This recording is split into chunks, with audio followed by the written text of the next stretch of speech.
Is me se Anna ní Mhurchú? Agus is me se Ellie ní Chonaill. Táid an Cruthaím. Rinne mar beagán Íomhar Eva ar na héiflachtaí atá círeasóir ar an dtimpeallacht.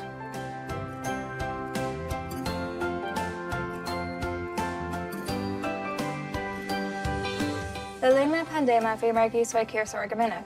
Bhí mar ar mórdeal lena síos roimh agus tar éis gach rán. Thosaigh mé ag smíanamh ar an éifeachta bhí ag na círeasóir seo ar an timpeallacht.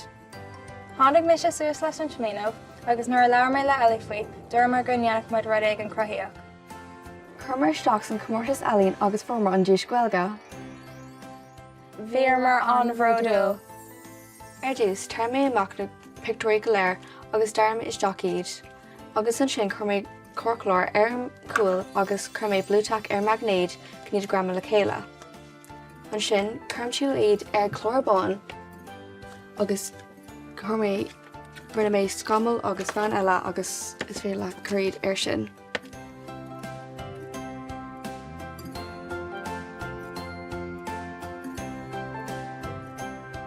Gachúir magan tú é cog tú tógan pictóir agus ar an deir chun tú go léir le ciile chun an beagana bheith agat. Tá thar sé 5 Victoria gom chun an beagana dhéanamh. Thug sin timpeall 5 uair cloig chun an beagana dhéanamh. Is me se Anna Agus is me se Ellie agus Cruthaím iad.